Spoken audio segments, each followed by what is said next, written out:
o Centro de Práticas e Pesquisa em Nutrição e Alimentação Coletiva da Unifesp apresenta o ciclo de debates A Fome no Século XXI. Na edição de julho de 2020, recebemos o palestrante Pedro Mortara para falar sobre a atuação do Programa Mundial de Alimentos em Moçambique, alimentação escolar e os desafios colocados pelo coronavírus. Pedro Mortara é formado em Administração Pública e Relações Internacionais. Também é mestre em Economia Política Internacional. Desde 2015, trabalha para o Programa Mundial de Alimentos da ONU, tendo atuado na Itália, Etiópia, Sudão do Sul, Zimbábue e agora em Moçambique. A mediação é do professor do CPPNAC, José Raimundo Souza Ribeiro Júnior. Bom evento. Eu queria começar me apresentando. Meu nome é José Raimundo, eu sou professor visitante do Instituto de Saúde e Sociedade da Unifesp, onde atuo no Centro de Pesquisas e Práticas em Nutrição e Alimentação Coletiva dessa mesma universidade. Quero começar agradecendo imensamente a presença de todas e todos nesse primeiro encontro que a gente realiza por meio do centro. A gente ficou muito feliz com um grande número de inscritos e interessados em em participar dessa atividade, e a gente espera que nas próximas 2 horas a gente consiga ter uma experiência significativa para todos vocês. Antes de passar a palavra para o Pedro Mortara, que é o palestrante de hoje, eu gostaria de dizer algumas palavrinhas sobre essa atividade. Desde o ano passado, eu estava planejando, juntamente com o professor Daniel Bandoni, a realização de um ciclo de debates sobre a fome nos dias de hoje. A gente já via a necessidade de realização desse ciclo, mesmo antes da pandemia. Mas com a chegada da pandemia e os impactos decorrentes da forma como a gente está lidando com ela, a gente viu uma necessidade crescente de organizar essa atividade e de começá-la já no mês de julho. A ideia era começar em agosto, mas a gente conseguiu adiantar um pouco isso e para dar início a essa atividade, né? A nossa ideia é convidar profissionais, pesquisadores e também lideranças comunitárias ou membros de movimentos sociais que lidem com a questão da fome no seu cotidiano para encontros mensais no segundo semestre de 2020 e primeiro semestre de 2021. Os nossos objetivos com essas atividades, né, eu gostaria de destacar 3 objetivos. O primeiro, dar visibilidade para esse tema, trazer a fome dar evidência para a temática da fome, que por mais que tenha ganhado destaque na mídia por conta da pandemia, tende a ser uma temática subdimensionada, quando não invisibilizada. Também é um desejo nosso trocar experiências e conhecimentos acerca dessa problemática para aprofundarmos nosso conhecimento sobre ela e, por fim, nossa intenção estreitar laços com aqueles e aquelas que, de alguma forma, atuam no sentido de erradicar a fome. Já falando nisso, né, eu vou aproveitar para compartilhar com vocês, na verdade, acho que o Daniel vai colocar no chat aqui o nosso contato, o contato do Centro de Pesquisas e Práticas em Nutrição e Alimentação Coletiva, e avisar vocês que nos próximos dias, e semanas e meses, a gente deve divulgar nas nossas redes sociais as nossas próximas atividades. Vai ser um prazer reencontrá-los e reencontrá-las nessas outras atividades. Bom, como eu disse, né, a gente começa hoje o nosso ciclo de debates sobre a fome no século XXI, com a fala do Pedro Mortara, intitulada A Atuação do Programa Mundial de Alimentos da ONU, WFP, em Moçambique, Alimentação Escolar e os Desafios Colocados pelo Coronavírus. O Pedro é formado em Administração Pública pela Fundação Getúlio Vargas e em Relações Internacionais pela PUC São Paulo, e também é mestre em Economia Política Internacional pela Universidade de Warwick, do Reino Unido.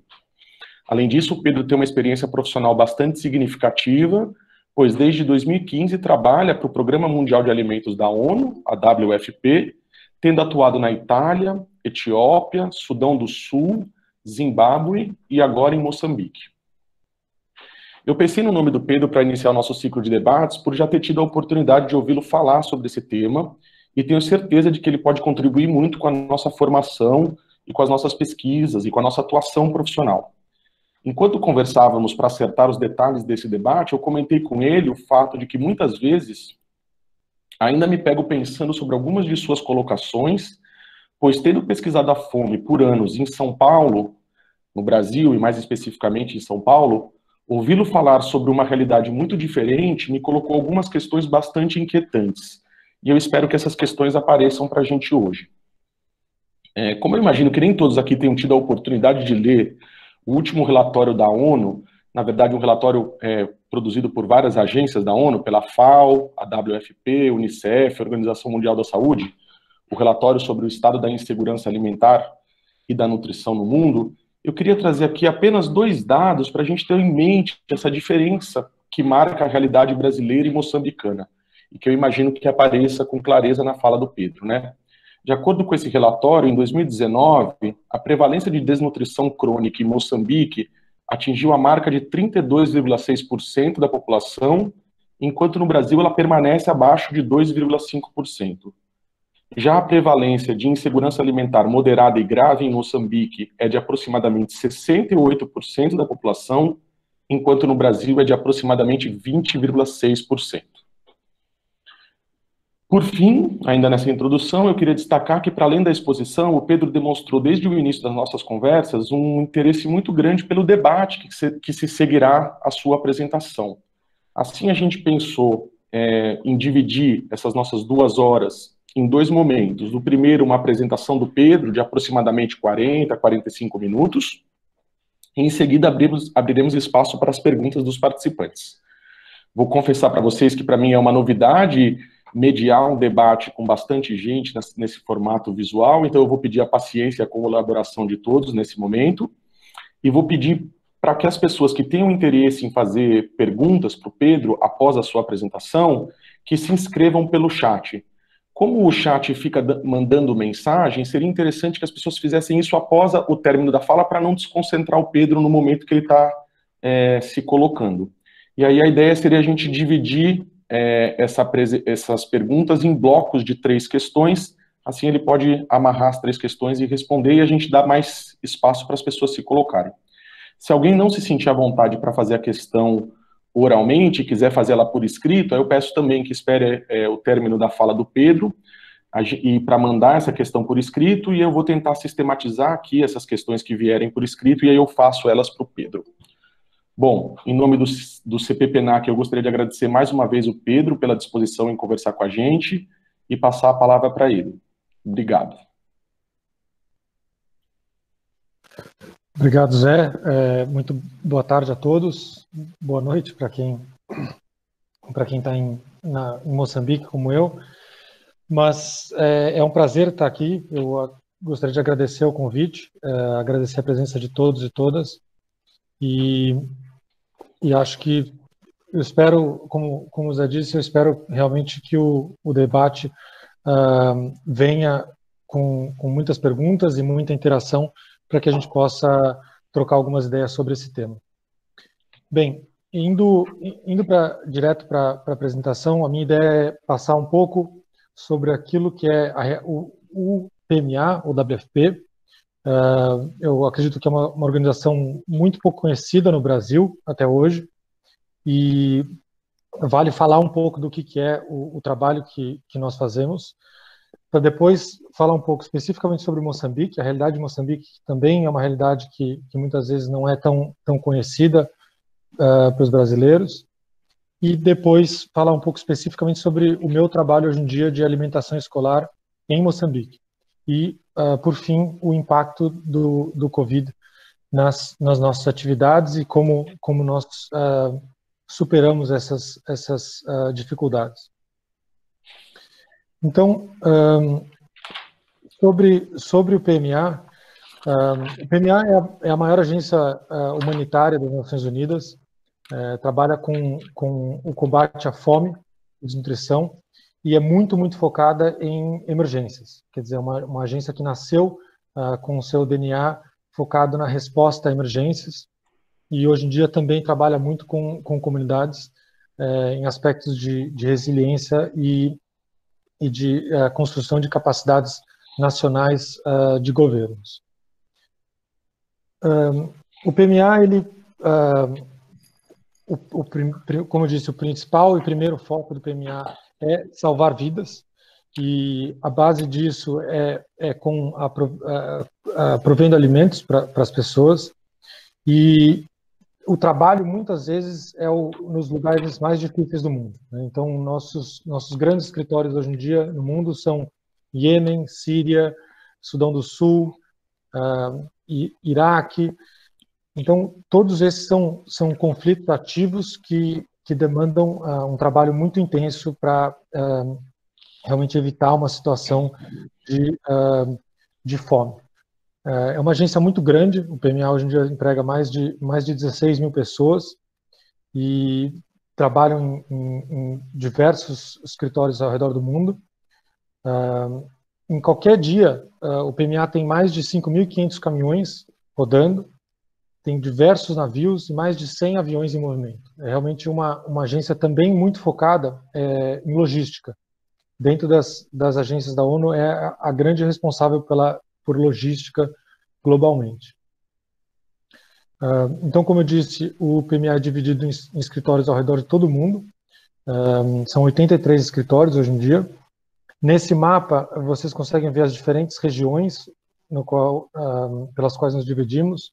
Então, temos a região do Panamá, da América Latina, do lado esquerdo, sul da África, oeste africano, leste africano, norte africano e Oriente Médio, e Ásia. Então, essas são as seis regiões nossas. Também temos alguns escritórios em países mais desenvolvidos, mais ricos, para trabalhar com os governos para arrecadação de fundos, e nossa sede fica em Roma. E também tem alguns postos logísticos ao redor do mundo. O PMA participa junto com principalmente a FAO e outras agências, dependendo do relatório, em praticamente todos os relatórios sobre fome no mundo. E o mapa da fome, que ficou muito famoso, é um dos trabalhos que o PMA também participa. E aqui vocês veem o mapa de 2018, que mostra realmente uma situação difícil, especialmente em algumas regiões africanas. Falando um pouco sobre financiamento, o PMA é financiado de maneira 100% voluntária, ou seja, várias agências da ONU têm um financiamento estável do que se chama core funding, né? Ou seja, um fundo que já é pré-determinado para diversas agências, como a Unicef ou o PNUD, mas o PMA não tem. O PMA é 100% voluntário e grande parte vem dos países. Os Estados Unidos, Comissão Europeia, Alemanha, Reino Unido e Canadá são os principais doadores hoje em dia. Os Estados Unidos é, de longe, o principal doador, e em termos de governança, os nossos diretores executivos tradicionalmente são sempre norte-americanos. À direita tem um gráfico que eu trouxe de 2018 que mostra o financiamento de cada uma das agências da ONU, do sistema ONU.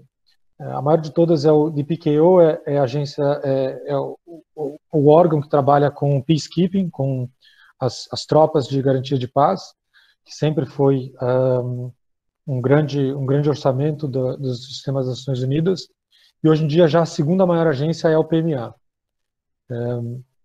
Então é realmente uma agência que vem crescendo muito em tamanho devido ao fator de que a fome tem sido um problema cada vez maior em alguns países, principalmente por questões climáticas, ou seja, desastres naturais e também desastres criados pelo homem.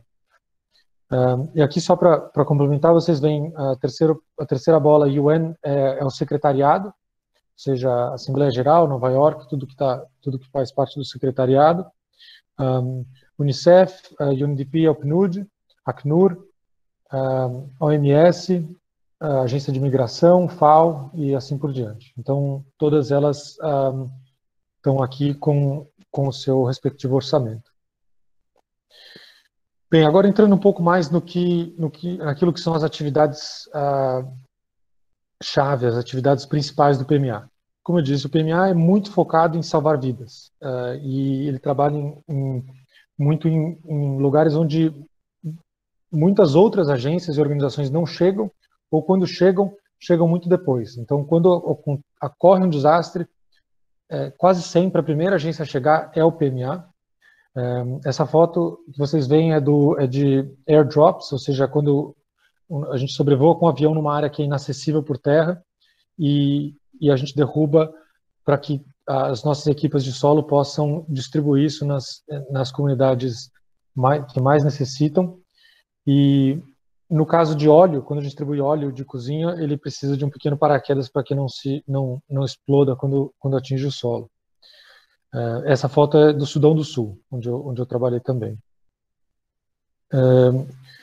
Para além dessas, como a gente faz essa parte de salvar vidas, de saving lives?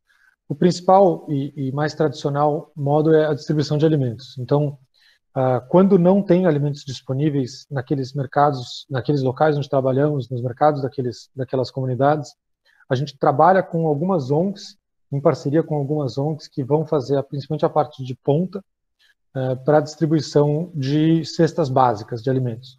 Em geral, a cesta básica mais tradicional envolve um cereal, em geral farinha ou arroz, acho que se fala oleaginosa, em português, pulses, que são, em geral, uma lentilha ou ervilha, óleo de cozinha, normalmente enriquecido, e sal iodado. E em trabalhos de nutrição especificamente, que é uma vertente de trabalho importante para nós, a gente também tem produtos especializados de alto teor calórico para crianças menores de 5 anos e mulheres grávidas ou em período de amamentação. Quando os mercados são ativos e tem realmente um espaço para que eles mesmos sejam responsáveis pelo provimento de alimentos, a gente trabalha com tipos de transferências monetárias. Isso pode ser dinheiro vivo mesmo, isso pode ser um dinheiro através de cupons, de vouchers, que podem ser um cartão de débito ou um voucher em papel, que tem se usado cada vez menos, mas que esses vouchers também são distribuídos e as pessoas trocam por alimentos nas lojas. E também tem alguns tipos em que a pessoa tem a escolha sobre aquilo que quer e sabemos que, na maioria dos casos, a grande parte é dedicado à compra de alimentos. Em 2018, a gente usou esse tipo de transferência monetária para quase 1,8 bilhão de dólares das nossas transferências. Já é mais de um terço ou um quarto, mais de um terço das nossas transferências são feitas através de transferências monetárias, que é algo relativamente novo, vamos dizer uns 10, 15 anos, que eu acho que começou a crescer mais no sistema humanitário de desenvolvimento.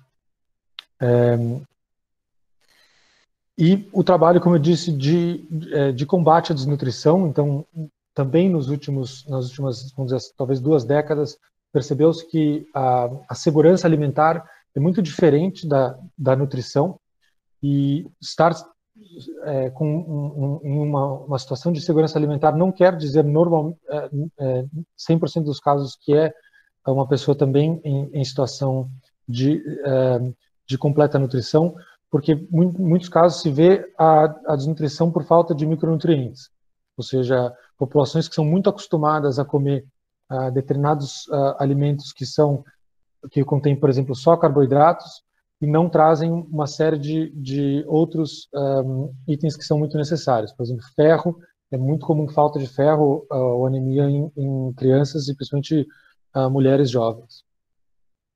E o PMA tem trabalhos específicos para esses, como eu disse, também muito focado nos grupos de maior vulnerabilidade, que são crianças menores de 5 anos, mulheres em fase de amamentação e mulheres grávidas. Então, o PMA, além de salvar vidas, também trabalha com a mudança de vidas, com os trabalhos mais de médio e longo prazo, e o foco disso tudo é sempre no aumento da resiliência. Nós vemos resiliência como a capacidade daquelas populações de resistir a choques. Então, esses choques que podem ser de natureza, em geral, desastre natural ou criado pelo homem, conflito, né? Então, esse trabalho ele envolve várias frentes de ação, de intervenção, que são na parte de agricultura ou alimentação escolar, ou até de nutrição. E tentam realmente atacar aquilo que são as causas, a raiz que levam à insegurança alimentar e desnutrição. E tentam sempre se relacionar com as economias locais para criar um estímulo de desenvolvimento local dessas comunidades. Então, o foco, como eu disse, como vocês ouviram várias vezes a palavra comunidades, é realmente nessas comunidades que nós trabalhamos que fica o nosso foco dessa parte de resiliência.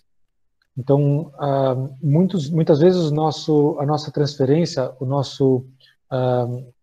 aquilo que nós damos para as famílias não é necessariamente sem condicionalidades. Nos casos de salvamento de vidas, eles são sem condicionalidades, mas quando estamos com trabalhos de mais, médio e longo prazo, normalmente integramos condicionalidades nas nossas transferências, que podem ser educacionais, de saúde, ou de participação em trabalhos que criam ativos que vão ajudar essa própria comunidade a ser mais resiliente em relação a esses choques e, portanto, estar mais equipada, com mais capacidade para combater a fome e desnutrição.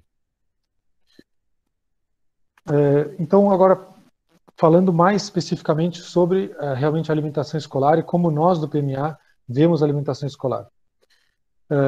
Então, eu peço desculpas que está em inglês, eu não tinha essas informações tão fáceis em português, mas o PMA, em School Feeding, em alimentação escolar, hoje em dia alimenta mais de 16 milhões de crianças ao redor do mundo, trabalha em mais de 71 países, e hoje em dia tem um foco muito grande em estruturar programas de alimentação escolar junto a governos, para que isso leve realmente à apropriação do governo local dos sistemas de alimentação escolar. E isso já foi realizado com sucesso em 2 países, e o objetivo do PMA até 2030 é que isso seja feito em muito mais países nos próximos 10 anos. Então, eu sei que algumas pessoas já trabalharam ou têm conhecimento do que é alimentação escolar. O PNAE é, obviamente, um exemplo global de alimentação escolar e uma tecnologia que o Brasil exporta até hoje para muitos países. Mas eu vou dar só algumas indicações de como nós vemos a alimentação escolar. Então, a alimentação escolar tem 2 modalidades básicas, ou seja, aquela tradicional, cozinhada na escola, onde levamos os alimentos à escola, a escola cozinha aqueles alimentos e distribui às crianças através de um almoço em geral, ou através da cesta de alimentos, ou pode se chamar também ração seca, onde a família ou a criança vão à escola, em geral uma vez por mês, e recebem uma cesta de alimentos para levar para casa. Isso pode ser também convertido, da mesma forma que nossas outras intervenções de distribuição de alimentos podem ser convertidas para uma transferência monetária, essas também podem ser convertidas para uma transferência dessa forma. E, além dessa atividade principal, em geral, vem junto diversas outras atividades. Então, educação nutricional para as crianças, trabalho com hortas escolares, que vão não só ensinar as crianças a cultivar e a praticar agricultura, mas também aprender a importância dos alimentos e como isso e da diversificação de alimentos. Em muitos países também fazemos fortificação de alimentos, então trabalhamos junto com os governos ou o setor privado para aumentar o nível de fortificação de alimentos dependendo das necessidades de micronutrientes específicas de cada local. E, por exemplo, fogões ecológicos, ou seja, em muitos dos países em que trabalhamos, a maioria dos fogões nas escolas tradicionais é o que se chama de 3 pedras, né? Onde coloca-se 3 pedras, a panela em cima e lenha embaixo, e aquilo fica cozinhando por muitas horas. E o fogão ecológico é uma estrutura que pode, ainda relativamente simples, de alvenaria, onde se põe a panela em cima, mas ela protege e aumenta muito a eficiência da cozinha. Então, isso é um exemplo de algumas das muitas atividades que vêm para complementar essa parte central de realmente distribuição de alimentos para as crianças. Então, falando um pouco dos objetivos de alimentação escolar. Então, a alimentação escolar tem como principal objetivo os indicadores educacionais, ou seja, taxas de matrícula, frequência, retenção, aproveitamento. Esse é o principal foco de alimentação escolar. Mas, junto com isso, tem uma série de objetivos complementares. Então, igualdade de gênero. Aqui em Moçambique, as desistências são muito maiores para as meninas, e muito na 5ª e 6ª série, que é quando elas iniciam a ficar grávidas, ou gravidez precoce, obviamente, ou a ter casamentos prematuros. Então, a alimentação escolar é um grande atrativo para manter essas meninas na escola, porque as famílias muitas vezes aceitam isso, porque a partir do momento em que a menina se casa, ela não é uma boca mais para comer em casa, e tem o dote que a família recebe.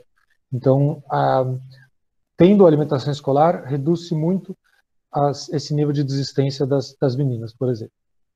Agricultura local, então, como eu disse, esse movimento que eu acho que foi, de certa forma, criado no Brasil, pelo PNAE, com as economias locais e compra de pequenos agricultores, hoje em dia é o grande modelo a ser seguido pelos países, e foca em realmente a compra de alimentos próximo à escola, das comunidades ao redor da escola, e que vão movimentar aquela economia, ou seja, as crianças vão comer os produtos dos seus próprios pais. Para além disso, a alimentação escolar é uma fonte de renda, uma fonte de proteção social, ou seja, o que a família gastaria na alimentação daquela criança, pelo menos uma vez por dia, pode ser destinado a outras coisas. Então, é uma forma de proteção social. E, finalmente, a nutrição, ou seja, uma criança bem nutrida, ela pode se concentrar mais, ela tende a entender melhor e se desenvolver muito mais rapidamente, não só cognitivamente, mas também em termos físicos. E o PMA hoje em dia tem um papel muito forte no desenvolvimento de capacidades, ou seja, a gente tem como foco o trabalho junto com os governos. A gente não só distribui a comida, mas a gente vai trabalhar com os governos para que eles entendam como são os sistemas, a construir esses sistemas em todos os seus níveis, não só nos níveis ministeriais, mas também nos níveis provinciais ou de estado, de distrito ou de cidades, e de escolas, é claro, para que essas pessoas envolvidas nos processos do começo ao fim entendam suas funções, os sistemas sejam estabelecidos para que um dia, espera-se em breve, esses governos passem a assumir o controle dos programas de alimentação escolar. E uma parte, claro, muito complexa é o financiamento. São países, em geral, muito pobres, com espaço fiscal muito reduzido, e o objetivo é que eles comecem a criar uma linha orçamentária cada vez maior para a alimentação escolar. Então, falando especificamente de Moçambique, um pouco de contexto de qual é a situação atual de Moçambique. O Covid chegou no início do ano como uma crise dentro de uma série de outras crises. Moçambique viveu no ano passado dois desastres naturais muito grandes. Foram alguns dos maiores ciclones que o hemisfério sul já viu. O ciclone Idai, que devastou a região centro de Moçambique, o ciclone Kenneth, que devastou a região norte de Moçambique. Foram realmente desastres que o país ainda não se recuperou. Então, ainda existem muitas infraestruturas, comunidades e pessoas que estão tentando se recuperar desse desastre. Praticamente todos os anos, Moçambique vive secas no sul e inundações no centro e no norte. Isso é muito em virtude das mudanças climáticas, que tem aumentado a constância desses fenômenos e afetam cada vez mais gente de forma mais intensa, não só em Moçambique, mas em muitos outros países. No norte do país, já há algum tempo vem crescendo um movimento de conflito, um grupo islâmico extremista ligado ao Estado Islâmico, que tem feito ataques cada vez maiores a vilas e cidades no norte do país, em uma província que se chama Cabo Delgado. E, de alguma forma, esse ano, principalmente, percebeu-se que essa situação está fora do controle do governo. Então, já chega a mais de 1/4 de milhão de pessoas deslocadas. Alguns números essa semana estavam já falando em 300 mil. E esse número tende a crescer com os ataques continuando e cada vez maiores. Isso num contexto onde Moçambique já partia no ano passado de um IDH na parte mais baixa da tabela, ou seja, o número 180 de 189 países. Praticamente todos os países abaixo de Moçambique têm conflitos bastante mais intensos do que Moçambique. A economia, já desde 2016, vive uma situação calamitosa. O país começou a crescer e houve um escândalo de dívidas ocultas, onde basicamente alguns ministros contraíram praticamente 2 bilhões de dólares em dívidas sem autorização do Congresso, e houve uma descrença generalizada de parceiros e governos externos que tirou muito dinheiro de Moçambique. Então a economia caiu, e quando agora tinha se recuperado um pouco no ano passado, com a chegada do Covid, vai ser uma situação bastante negativa de novo esse ano. E um sistema de saúde também muito, muito deficiente. A prevalência de AIDS aqui é uma das maiores do mundo, com quase 13% de pessoas. Agora, especificamente em educação, também uma situação bastante difícil e muitos desafios. Taxa de analfabetismo em torno dos 39%, sempre uma diferença muito grande entre homens e mulheres. A disparidade entre homens e mulheres é muito grande.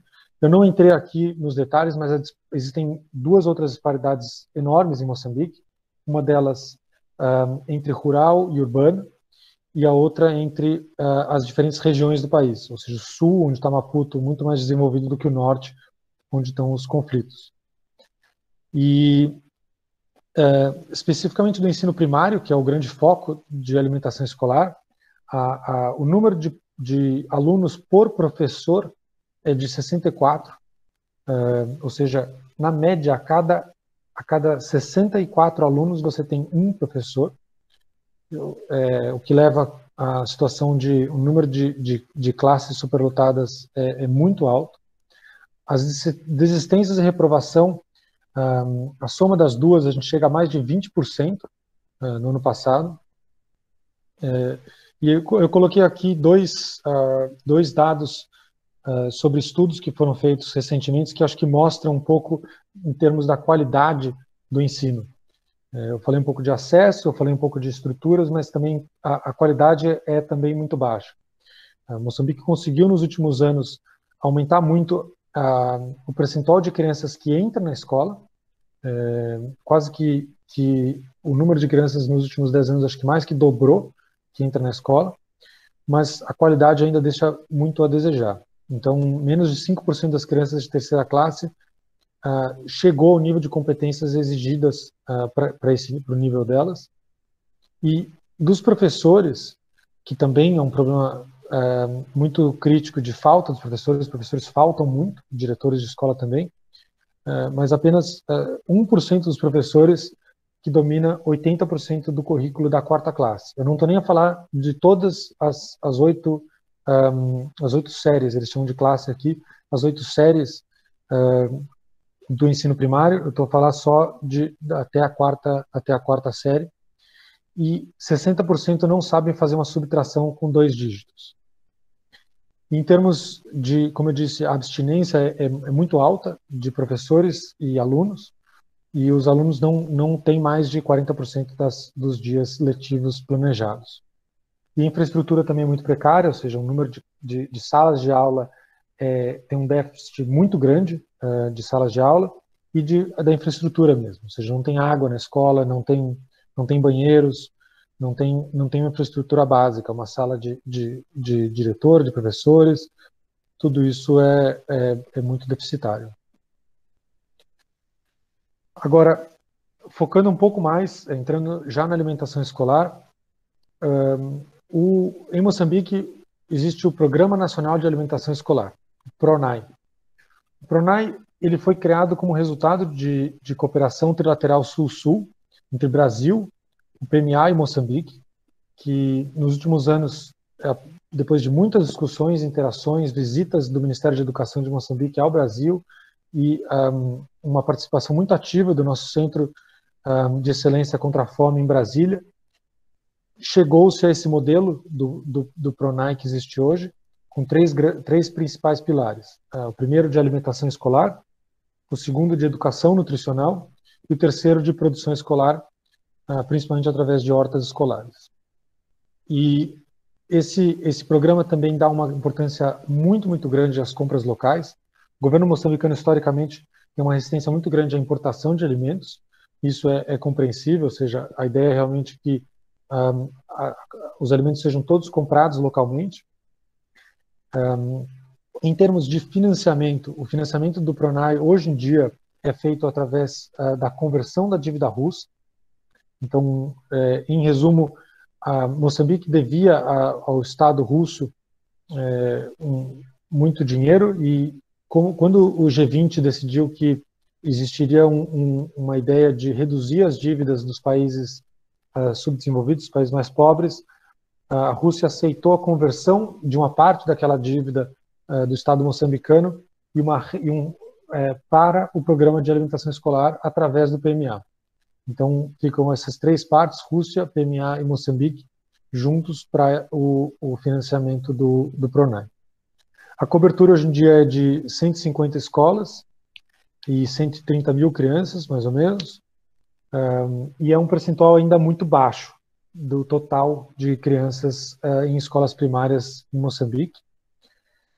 Existem também outras organizações que trabalham com alimentação escolar aqui, são 3 ONGs, Visão Mundial, World Vision, a GEM, que é uma ONG internacional africana, e a DPP, que é uma subsidiária de uma ONG internacional americana que se chama Planet Aid.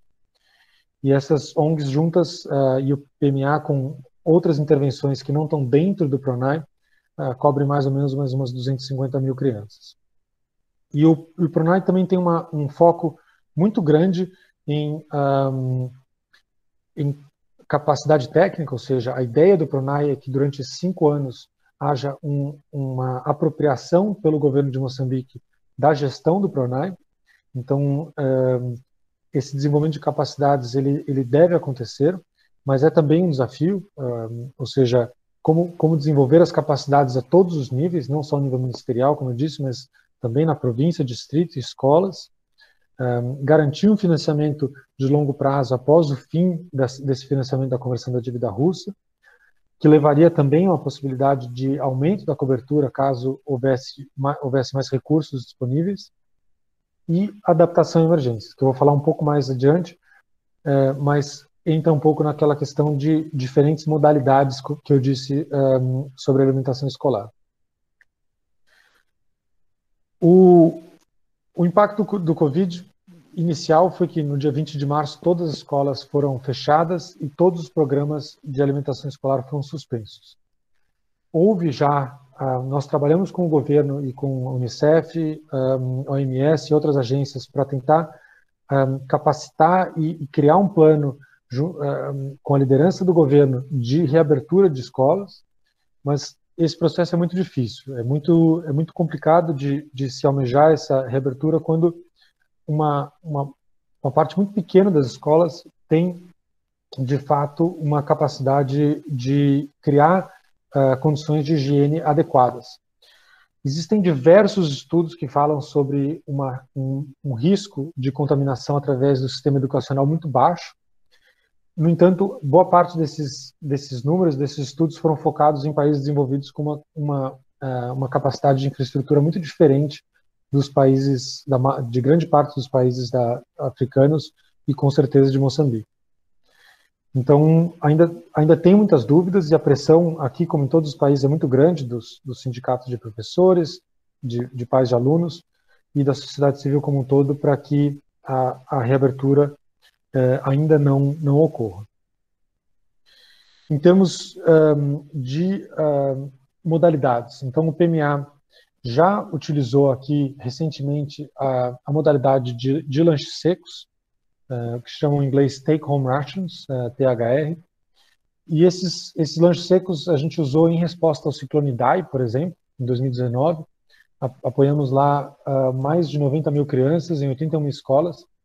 Como essa intervenção durou 6 meses, do último trimestre de 2019 até o primeiro trimestre de 2020, o que se viu nessa mudança de ano, durante o período de matrículas, foi um crescimento de 25% nas matrículas das escolas apoiadas, o que é um resultado muito satisfatório do ponto de vista de indicadores e resultados educacionais dessa intervenção.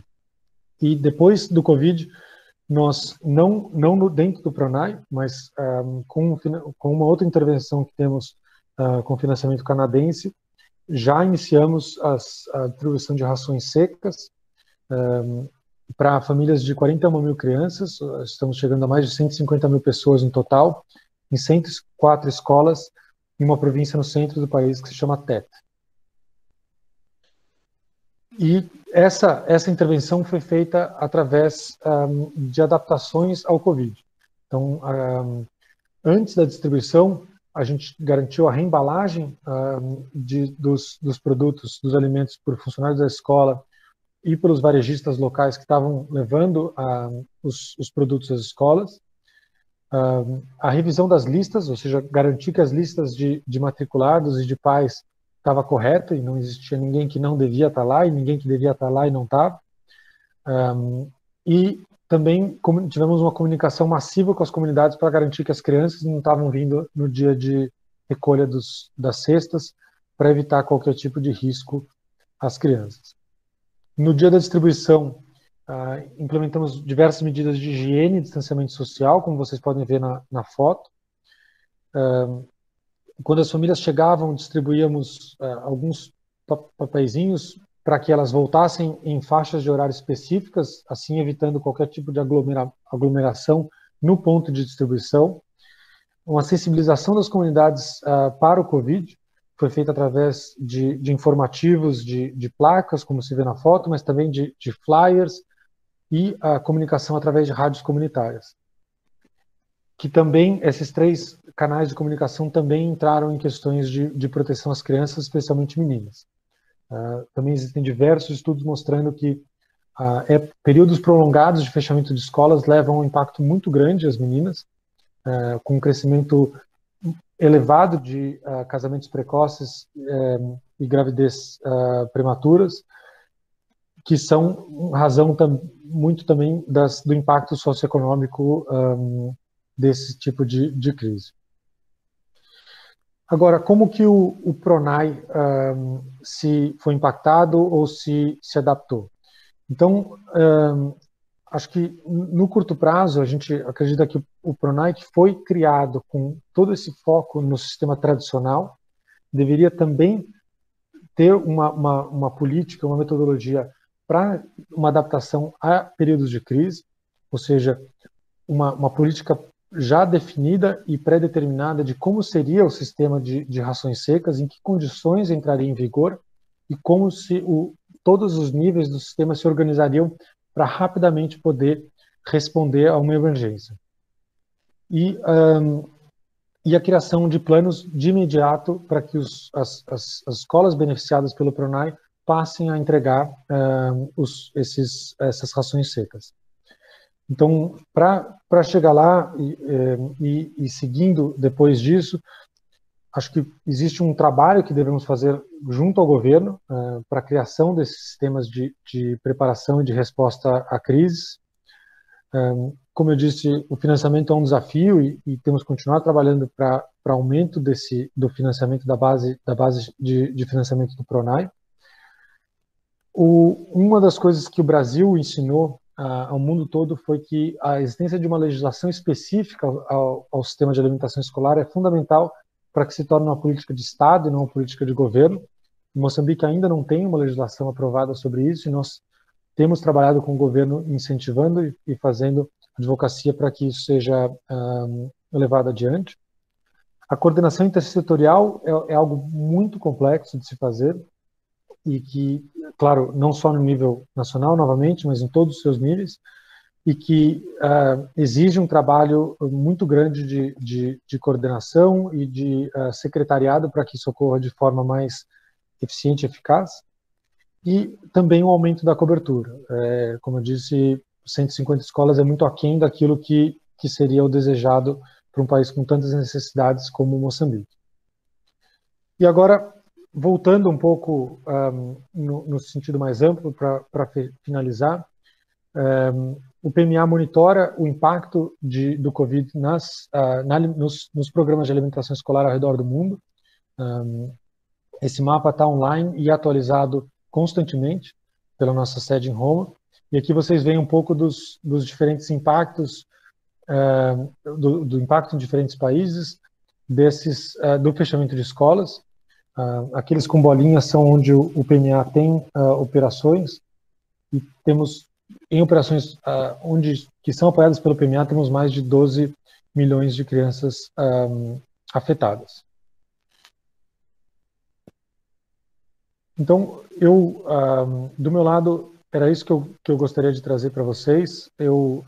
Como eu disse no início, eu gostaria muito de ouvir perguntas, debater, aprender também com a experiência que eu sei que é muito grande de várias pessoas que estão aqui hoje. E então eu gostaria de abrir o espaço para as perguntas. Obrigado. Obrigado, Pedro. De fato, muito interessante e profunda a sua exposição. Eu vou fazer o seguinte, na minha estratégia foi pensar uma pergunta primeira para você, para eu poder ter esse tempo de olhar para o chat e acompanhar as inscrições das pessoas. Então, eu começaria perguntando, assim, só para você explicar rapidamente para a gente do que consiste esse lanche seco que vocês têm distribuído, como vocês fazem para calcular ou para montar esse lanche, que critérios vocês têm utilizado para isso, porque eu sei que isso tem sido um desafio aqui no Brasil também, nesse momento de pandemia. E aí, enquanto você me responde essa questão, eu vou pegando as inscrições no chat, de quem quiser fazer perguntas. Obrigado. Tá ótimo, obrigado, Zé. Então, o lanche seco, hoje em dia, ele tem essa cesta básica mais tradicional, ou seja, a gente está trabalhando com um cereal, nesse caso a gente tem um pouco de arroz, um pouco de farinha, feijão, óleo e sal. Essa é a cesta básica que o PMA, em geral, entrega, porque ela entrega não só uma quantidade calorífica, mas um balanço mínimo nutricional para as famílias beneficiárias. Uma das partes mais difíceis é a definição das quantidades de cada um dos itens, e isso tem dois lados. Tem o primeiro lado da demanda, ou seja, qual é o objetivo do programa, qual o percentual de calorias e de micronutrientes que se deseja atingir daquelas famílias, que deveria ser baseado em análises feitas no campo de qual é o impacto na situação de segurança alimentar e nutricional daquelas famílias, ou pelo menos algumas estimativas. E, por outro lado, tem a parte da oferta, ou seja, quanto é de financiamento, qual a disponibilidade de financiamento e quanto isso te permite de cobrir, por quanto tempo, para quantas pessoas. Então, o balanço de cada um desses fatores é sempre muito, muito difícil e acaba sendo muitas vezes específico a cada uma das intervenções. Mas nesse caso a gente tentou maximizar aquilo que seria possível com os recursos disponíveis, também tendo em vista qual era o período de implementação, que nesse caso foi 3 meses, e esperando sem saber exatamente aquilo que aconteceria com o corona, mas nesse momento é mais ou menos isso. Obrigado. Eu não sei se as pessoas estão tímidas. É o Abel que gostaria de fazer a pergunta? É isso? Então, como ninguém mais se inscreveu, Abel, vou pedir para você abrir o microfone e colocar a sua pergunta para o Pedro. Obrigado. Daniel na sequência. Tá, não, então, ó, temos o Abel, o Daniel. Tem mais alguém para a gente fechar esse primeiro bloco? E o Almir, perfeito. Então, no primeiro bloco, o Abel, Daniel e Almir, e depois eu chamo as próximas pessoas. Então, nessa ordem. Primeiro o Abel, por favor. Obrigado. Boa noite. Alô? Boa noite, Abel. Boa noite. Aqui é o Abel Rafael. Falando de Moçambique,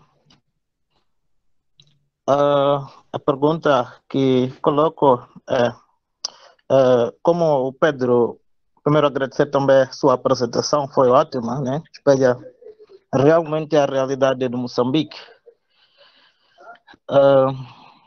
O país vive com Covid-19, né, como referenciaste, uma crise dentro de outras crises, com elevados níveis de insegurança alimentar e fome extrema, mesmo antes da eclosão do novo coronavírus, devido a crises econômicas. Moçambique já se encontrava com altos índices e níveis de insegurança alimentar, né? E devido a crises econômicas, eventos climáticos e instabilidade política. O que gostaria de saber quais são os mecanismos sustentáveis que devem ser tomados para garantir a segurança alimentar face a essas crises.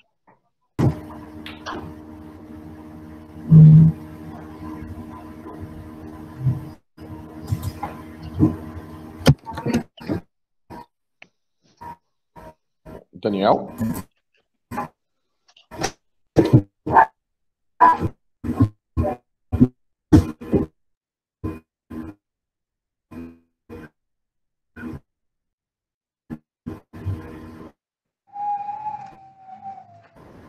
Então, primeiro agradecer o Pedro, né? Acho que ficamos muito felizes com as políticas públicas de alimentação.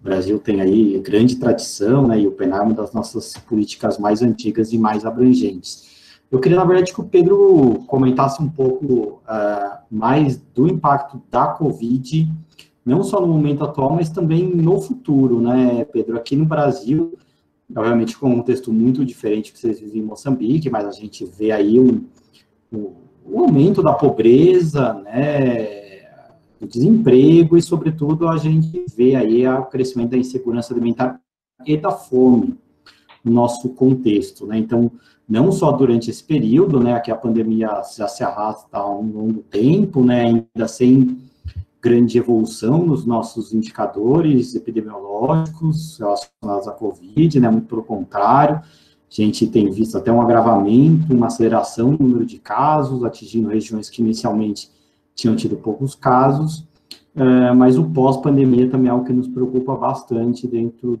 aqui do país. Aí queria que você comentasse um pouquinho como que vocês estão vendo esse período também do pós, né, em uma área já tão desgastada e tão afetada, né, por diversos outros problemas. Obrigado, Daniel. Eu tinha me equivocado, a Ana Laura está me ajudando com as inscrições, agora é a Beatriz. Obrigado, Ana Laura, também por ajudar. Boa tarde. Gostaria de agradecer ao Pedro e aos organizadores também, né, por esse baita debate. Muito obrigada pelas informações que vocês estão trazendo para a gente, né. Dentre as colocações que o Pedro fez, uma delas me chamou muita atenção, que é em relação aos critérios para definir se ajuda de alimentos em espécie, né, ou ajuda monetária. E aí, eu queria saber, eu escutei, né, ele dizendo que um dos critérios seria a disponibilidade ou não de alimentos nos mercados locais, correto? Me corrija se estiver errada e desculpe. Eu queria saber se existem outros critérios, além deste, né, em relação à disponibilidade dos mercados locais, de dados alimentos, se tem um critério para a escolha também dos alimentos, né, ou se esse critério de escolha dos alimentos, quando doados em espécie, ele é feito de acordo com a disponibilidade dos doadores. E depois, né, se possível, a partir do momento que é definido que a ajuda pode ser financeira, né, com a distribuição, inclusive, de vouchers, por exemplo, se esses vouchers, eles podem ser utilizados, pelo que eu me lembro, você disse que pode ser utilizado em mercadorias que seja de escolha da pessoa, né, da família, do núcleo familiar. Mas existe algum tipo de atrelamento para que os alimentos de doações estrangeiras sejam consumidos a partir desses vouchers ou não? Era só isso mesmo, muito obrigada. Obrigado, Beatriz. Acho que essa é a primeira rodada de perguntas. Eu vou pedir para, na próxima rodada, quem fizer a pergunta se apresentar antes, assim o Pedro também entende um pouco de onde está vindo a pergunta. Mas acho que agora a gente pode ir para a primeira rodada de respostas e a gente depois passa para a segunda. Obrigado para quem fez as perguntas. Obrigado, Zé, obrigado pelas perguntas. Bem, sobre a pergunta do Abel, em termos de mecanismos sustentáveis para garantir a segurança alimentar face à crise, eu acho que muito passa pelo governo, né, e pela situação do país que o país vive. É muito difícil esperar que possam se criar sistemas que vão garantir no longo prazo a segurança alimentar das pessoas se a economia não cresce, não tem empregos, se a renda não está distribuída, se as possibilidades daquela sociedade como um todo não crescem e se ao mesmo tempo o governo não cria sistemas para garantir isso para as pessoas. Então, acho que, sendo uma pergunta aberta, acho que minha resposta também seria um pouco aberta. Nosso objetivo como agência é, no longo prazo, sair daqui, né? É que o governo assuma essa responsabilidade e tenha o domínio de todos os sistemas para a garantia da segurança alimentar e nutricional das suas populações. Em termos de impacto do Covid no futuro, Daniel, olha, é muito difícil saber, né? É muito difícil saber o que esperar, é difícil imaginar até como que as coisas vão mudar em várias perspectivas, seja cultural, educacional ou do ponto de vista de sistemas, né? Eu acredito, falando especificamente sobre a alimentação escolar, eu acredito que o Covid vai trazer um recado muito grande aos sistemas de alimentação escolar do mundo, de que eles têm que estar mais preparados a momentos onde aquele desenho tradicional não funciona e não pode ser implementado, e deve-se encontrar formas alternativas. E uma das coisas mais difíceis de fazer isso, nesse passo, não é só entregar o lanche às crianças, é como garantir que a compra dos pequenos agricultores se mantenha mesmo no período de entrega de lanches secos. Porque os sistemas ficam muito mais complexos quando não tem um armazém na escola que vai receber aqueles produtos para depois cozinhar ao longo do mês. Então, e os agricultores que se programaram para vender aqueles produtos para as escolas também têm muitos problemas, porque eles plantaram, eles investiram numa colheita que não vai ter resultado financeiro. Não só porque a escola não vai comprar, mas porque a comunidade ao redor deles também não tem mais condições pelo impacto socioeconômico da crise. Então, eu acho que essa preparação ela é fundamental para que não sermos pegos desprevenidos de novo por qualquer tipo de crise. Então, em relação às transferências monetárias, Beatriz, bem, isso é um assunto um pouco, a pergunta era um pouco mais abrangente e envolvia diversos aspectos da própria escolha entre o que a gente chama de in-kind, né, a transferência em espécie de alimentos e a transferência monetária. Então, tem duas análises principais, uma análise de mercado e uma análise de vulnerabilidades e de intenções das pessoas, que são feitas antes dessa decisão. Tem outras, né, também, tem segurança, tem sistemas, a gente tem que ter um acordo com um banco ou com alguma agência financeira, enfim, tem vários outros passos, mas as duas principais são do lado dos mercados, ou seja, se os mercados existem e podem receber essa transferência, e se as pessoas querem isso, e se as necessidades delas estão alinhadas com isso. A forma de fazer isso o mecanismo de transferência são diversos, né? Então, pode ser o voucher, assim como pode ser o dinheiro em espécie, assim como pode ser a comida. Agora, o voucher, ele pode ser restrito ou irrestrito, ou seja, a pessoa tem restrições daquilo que ela pode comprar numa loja, ou seja, se dá 20 reais para aquela pessoa, ela pode comprar o que ela quiser ou ela pode comprar tudo. Então, esse é o tipo de restrição que é definido com base nessas análises. E a questão dos doadores, ela também é fundamental sempre, não é só nessa decisão. Quer dizer, se o doador dá restrições para nós temos que refletir isso na nossa intervenção. Se o doador nos dá comida, que é muito comum nos Estados Unidos, por exemplo, dá muita comida ainda hoje em dia, nós temos que usar a comida americana. Mas aí ela não vai para o mercado, né? Ela não é que a pessoa ninguém vai comprar aquela comida. Ela é dada para as populações, como eu descrevi no parte de transferências em espécie. Então, eu acho que, quer dizer, daria para entrar muito mais nessa discussão, mas acho que em resumo é mais ou menos isso. Valeu, Pedro. A gente tem agora inscritos para o segundo bloco o Almir, Veridiana e Daiane. Então, vou pedir para vocês se apresentarem logo no começo da pergunta. Obrigado. Boa tarde. Primeiramente, gostaria de parabenizar o José Raimundo pela iniciativa. Brilhante, né? Acho que é importantíssimo. E parabenizar, claro, o Pedro pela bela fala e visão que passou para a gente, né? Cumprimento os demais presentes na mesa também, né? Meu nome é Almir, eu sou professor da Universidade Federal do Oeste da Bahia, atualmente cedido para a Universidade Federal de Catalão, em Goiás, onde eu assessoro aqui a reitora na parte de planejamento estratégico. Eu também trabalho num projeto na África, no Benin. É um projeto que está começando, ele foi exatamente interrompido antes da fase principal pela questão da Covid, né? E aí, na visita que eu tive lá em Benin, muito do que foi dito pelo Pedro me refletiu, evidentemente, a realidade de lá também.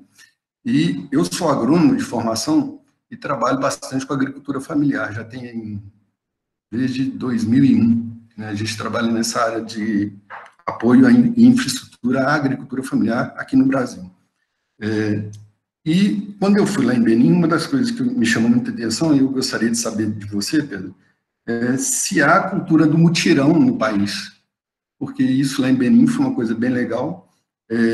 E quando eu falo nesse pilar mutirão, eu quero dizer que desses elementos que você falou, vocês têm como objetivo, primeiro, combate à fome, eu entendi, mas os elementos que atrasam, atrapalham e enfraquecem o sistema local de produção é a falta de infraestrutura, né? Além de sistemas de produção. E eu vou linkar aqui alguma coisa de infraestrutura que eu estou querendo dizer.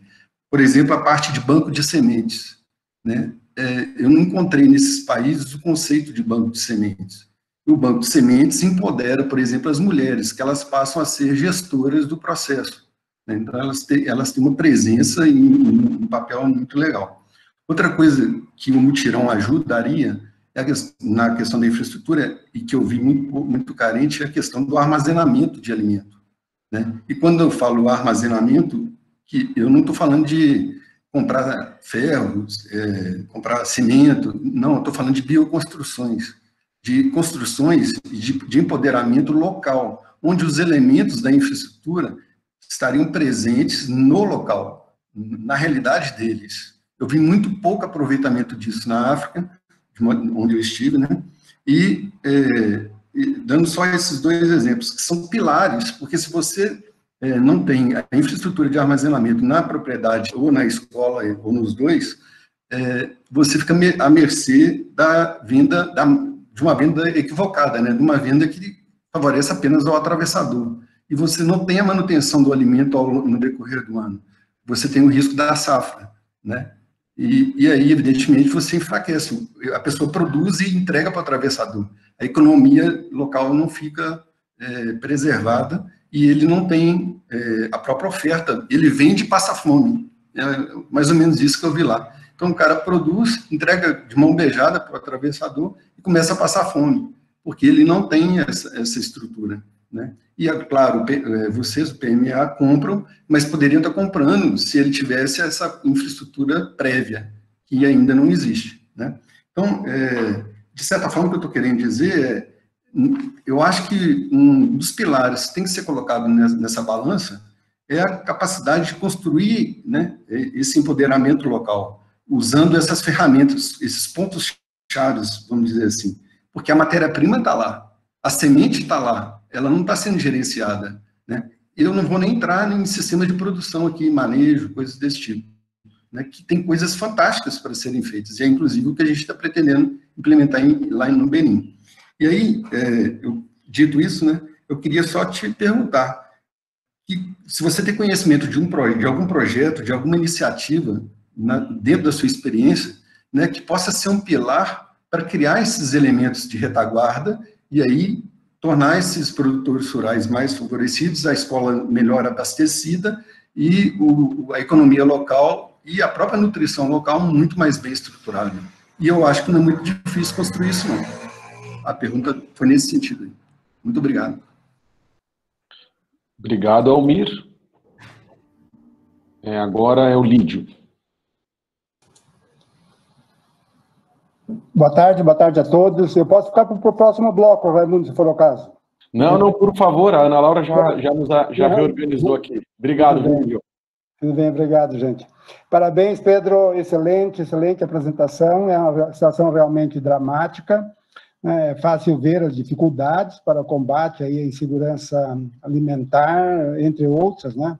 Quer dizer, a gente vê a dificuldade de balancear aí alimentação e nutrição, é uma situação realmente complicada, e uma situação de infraestrutura tão dramática, tão precária, como a gente tem visto aí na apresentação. A minha preocupação, Pedro, uma pergunta bastante direta, é com relação à agricultura. É um pouquinho na linha que o Almir estava se referindo aí, com a situação de sementes e tal, mas qual é o estímulo aí para a prática da agricultura, para o trabalho com hortas comunitárias, hortas caseiras, enfim? Claro que há um problema seríssimo de clima, há um problema seríssimo de falta d'água, há um problema quando não é falta d'água, é problema de inundação, é o problema de insumos, né? Mas como é feito esse estímulo em termos de plantios, em termos da produção? Quer dizer, o PMA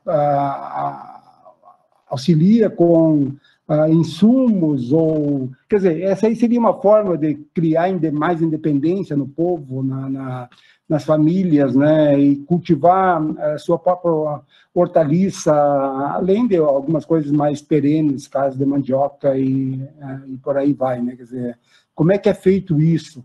Qual é o estímulo que vocês estão usando, que seria uma forma de criar um pouquinho mais de resiliência, mais condições para capacidade das pessoas resistirem a essa situação toda, né?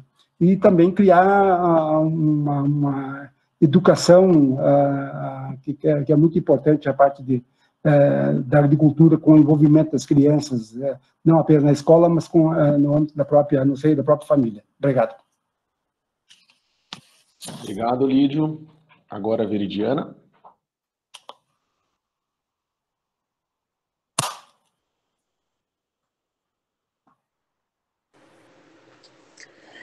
Boa tarde a todos. Eu gostaria de parabenizar o Pedro pela excelente apresentação. Realmente a gente fica bastante mexido, né, vendo toda essa situação que Moçambique enfrenta em relação à questão da fome, né? Eu gostaria de me apresentar. Eu sou a Veridiana, eu sou professora da Universidade Federal de São Paulo, sou membro do CPPNAC e gostaria de manifestar que é um prazer ter o José Raimundo como professor visitante na nossa instituição. Isso está possibilitando que a gente faça esse debate, né, esse ciclo de debates. Então, quero manifestar a minha satisfação em relação ao evento e à participação do Pedro. A minha pergunta é em relação ao percentual de crianças que são atendidas em relação ao total de crianças que estão na escola em Moçambique. No PNAE, aqui no Brasil, nós temos um princípio básico que é a questão da universalidade do programa, né? Nós aqui, felizmente, conseguimos atender em torno de 40 milhões de refeições, seja desde o ensino fundamental até o ensino de jovens e adultos. Então, realmente, existe essa preocupação com o princípio da universalidade.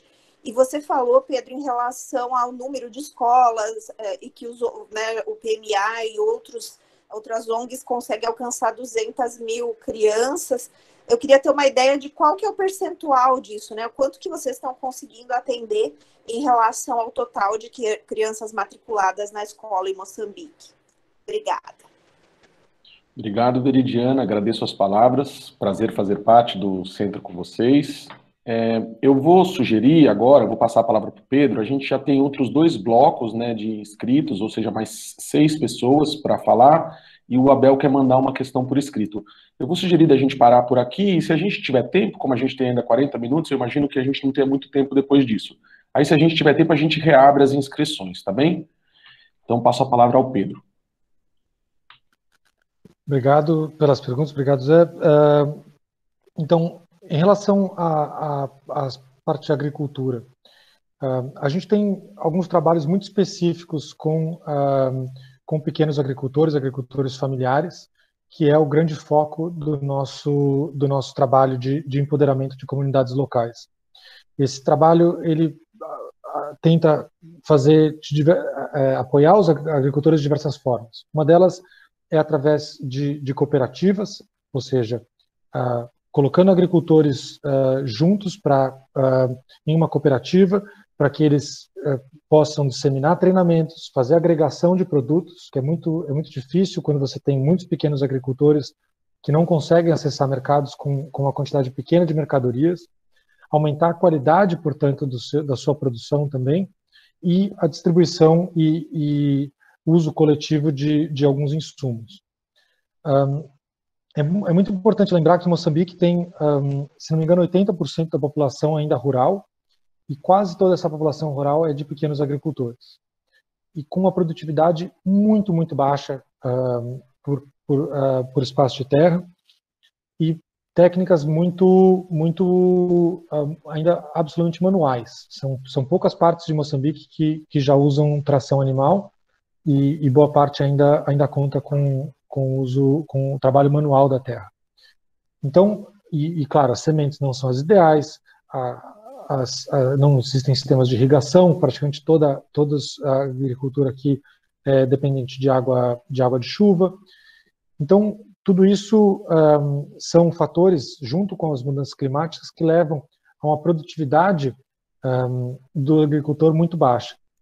E também, Moçambique especificamente tem um caso histórico muito complicado em que todas as cooperativas foram destruídas, foram desintegradas durante a Guerra Civil, porque houve entendimento de que elas estavam ligadas a um determinado lado político.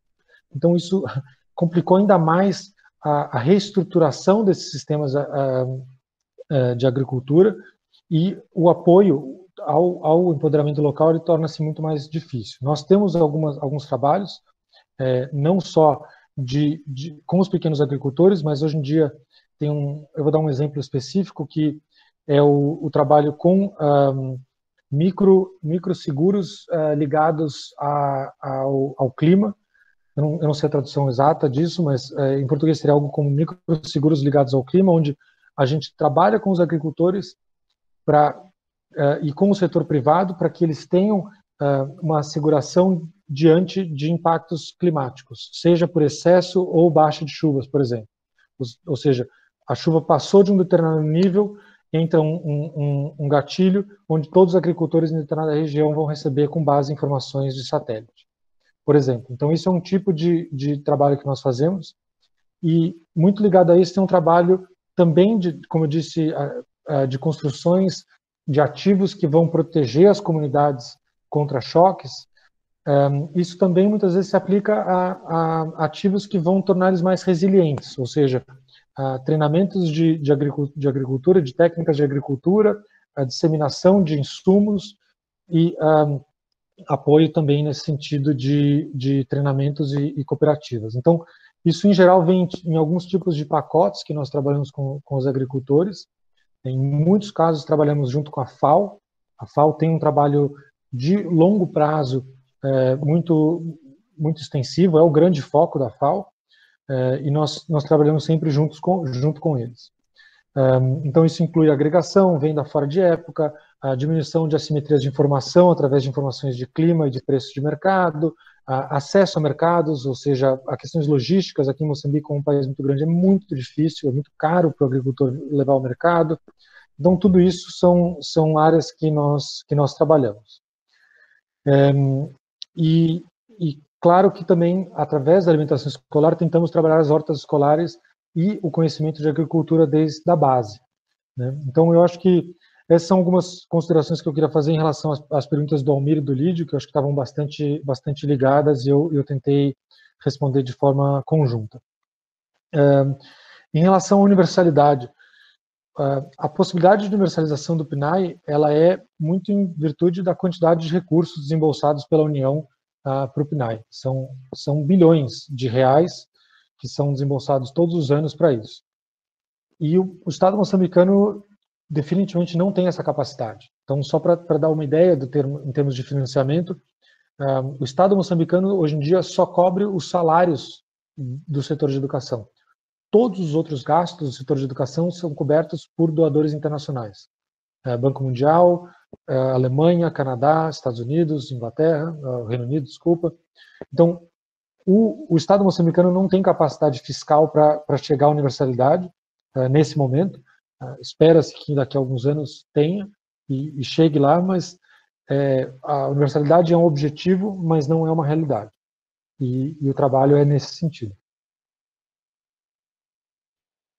Desculpa, eu esqueci de um pedaço. Em relação ao percentual de crianças atendidas, no meu slide tinha, se não me engano, são mais ou menos 300 e tal mil crianças atendidas de 6,5 milhão. Dá mais ou menos 5%, se eu não estou errado. Então, é mais ou menos esse o número de crianças atendidas de escolas primárias.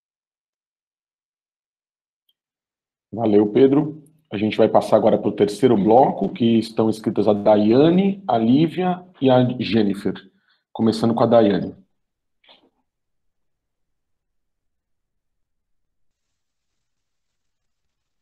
Oi, estão me ouvindo? Agora sim. Ok.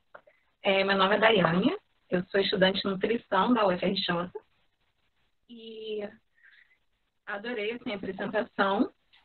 E a pergunta que eu iria fazer estava bem ligada à última que foi feita, né? Então, o Pedro já acabou respondendo, né, esse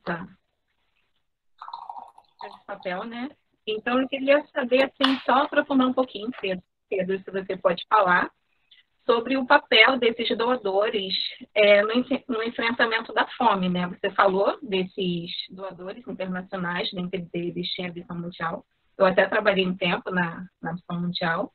E como é que você enxerga isso? Queria que você explorasse um pouquinho esse papel, né, no enfrentamento, no combate à fome, com a política junto, e como que esses atores, né, sociais, eles podem ajudar, né, em tempos de crise, principalmente da Covid, e se você vê que isso a longo prazo seria um empecilho até para o governo, né, se eximir da sua responsabilidade com a população. Só isso mesmo, se você puder. Obrigado, Daiane. Passo a palavra para a Lívia. Olá, boa tarde a todos e a todas. Primeiro, agradecer a todos vocês, ao José aí por concretizar essa oportunidade de reunir tanta gente de tantos lugares, longe, perto, e também ao palestrante pela fala muito esclarecedora, didática, deu para aproveitar bastante. Eu tenho, na verdade, tinham 3 questões, uma já foi contemplada. A primeira é uma questão comentário, na verdade, chamou muito a atenção na sua apresentação quando você traz 2 dados, né, que a gente pode pensar a partir da... desculpa, eu sou geógrafa, estou fazendo meu doutorado sobre questões alimentares em São Luís, capital do Maranhão. Então, a minha questão é bem mais para a parte da geografia, né? Quando você traz, né, que os países principais que vocês estão atendendo, Iêmen, Síria, Sudão do Sul, Iraque, e, ao mesmo tempo, o principal país doador é os Estados Unidos, inclusive os cargos mais altos e de gerência são ocupados por pessoas dos Estados Unidos, né? Então, chama atenção essa geografia política, né? Tanto de produção da fome nesses países, quanto de organização do combate à fome, né? Então, eu não sei se isso é algo que vocês já discutiram, se passa essa discussão por vocês, não sei se é uma questão também, mas um comentário que me chamou a atenção. A segunda questão, talvez, ela seja muito próxima com a questão que a Beatriz fez, quando a gente pensa na distribuição de dinheiro para que as pessoas possam comprar os alimentos ou na escolha de se distribuir o próprio alimento. Mas a minha questão é mais específica pós-coronavírus, né? Se houve uma discussão entre vocês, se seria melhor, ao invés de distribuir alimentos, esses lanches secos, se distribuir dinheiro para essas famílias durante a pandemia, e se há, em Moçambique, uma política à parte dessa distribuição de vocês. Então, por exemplo, no Brasil, a gente tem a distribuição da renda emergencial, né, que eu acho que é conhecida aqui, a todos que estão assistindo, e, ao mesmo tempo, cada estado se organiza para, por exemplo, distribuir cesta básica, seja por ONG, seja por uma organização do próprio estado, que é, por exemplo, aqui no caso do Maranhão. Então, eu queria saber se houve essa discussão, se há também esses duplos caminhos aí em Moçambique. E a última, desculpa me prolongar, se vocês têm os dados de quais regiões de Moçambique houve uma maior necessidade de distribuição de alimentos, se em áreas urbanas, se em áreas rurais, se vocês conseguiram fazer esse estudo, ou se não. É isso. Obrigada, gente. Obrigado, Lívia. Agora, para finalizar esse terceiro bloco, a Jennifer. Boa tarde, gente. Meu nome é Jennifer Santana, eu fiz Relações Internacionais em João Pessoa, Paraíba, e agora faço doutorado em Ciência Política em Recife, em Pernambuco. Queria parabenizar pelo evento, foi muito esclarecedor a fala do Pedro, e também é muito bom ver muitas pessoas aqui de outras áreas discutindo esse tema. O meu doutorado, ele é sobre a atuação dessas organizações que são em conjunto do governo brasileiro e agências da ONU, como o Centro de Excelência contra a Fome, que é uma parceria do governo brasileiro com o PMA. E o que eu queria saber, eu acho que a minha pergunta vai um pouco destoar do resto, mas é mais na área de RI, porque esse é um debate muito grande sobre os princípios da cooperação sul-sul, né, quando os países do sul global, eles cooperam entre si. E aí, quando há uma cooperação trilateral, entra, de certa forma, um intermediário, que é uma agência da ONU, né? Não é só o Brasil com Moçambique, mas é o Brasil, Moçambique e o PMA. Então, o que eu queria saber do Pedro é se ele vê uma diferença nesse formato de cooperação, né? Porque aqui eu queria que ele discutisse se ele vê uma contribuição específica do Brasil, enquanto um Estado que tem uma política de Estado que é o PNAE, e uma contribuição específica do PMA, ou se nessa cooperação, de certa forma, isso se mistura. E também se há um respeito aos tão falados princípios da cooperação sul-sul, como a horizontalidade, a não condicionalidade, né? Se percebe que nessa relação do Brasil, PMA e Moçambique, as partes elas estão trabalhando de forma horizontal, ou se há uma certa diferenciação nas contribuições de cada ator. Seria basicamente isso. Muito obrigada. A gente que agradece, Jennifer, muito obrigado. É bacana que a gente consiga ter um debate interdisciplinar também, essa é uma das nossas preocupações. Então é legal que venham questões também da RI, da geografia, da nutrição, das áreas que estão aqui representadas pelos participantes. Pedro, pode ficar à vontade para responder esse bloco. Obrigado, Zé, obrigado, Daiane, Lívia e Jennifer, pelas perguntas. Bom, em relação ao papel das ONGs, eu acho que as ONGs, em geral, adquirem um papel um pouco diferente das agências das Nações Unidas. Elas muitas vezes trabalham com uma capilaridade um pouco maior e uma possibilidade de fazerem trabalhos, às vezes, um pouco menores e um pouco mais, vamos dizer assim, meticulosos do que as agências do tamanho do PMA. Elas também têm fontes de financiamento que muitas vezes são diferentes. A própria Visão Mundial é uma agência, é uma ONG cristã, muito fortemente cristã, que a base de doação são famílias ricas cristãs americanas e canadenses. Então, isso tem uma certa influência na forma como a organização se porta e, claro, que influencia um pouco no desenho dos programas e intervenções que cada organização tem. Se isso diminui o papel do governo, eu acho que não deveria diminuir se todas elas estivessem trabalhando com o propósito de apropriação do governo das intervenções e de que esses governos se tornem autossuficientes no futuro. Acho que no Brasil é um país onde viveu muito o debate do dar ao peixe e ensinar a pescar, e eu acho que esse é um debate um pouco raso, na minha opinião. Muita gente fala, não, mas não pode dar o peixe. Mas ninguém consegue pescar com fome, né? Então, acho que tem momentos e momentos, tem situações e situações, e existem graus de fome, né? Existem graus de vulnerabilidade. E acho que o mais importante é que esses processos sejam feitos de forma sistemática e técnica e haja uma incorporação pelo próprio governo.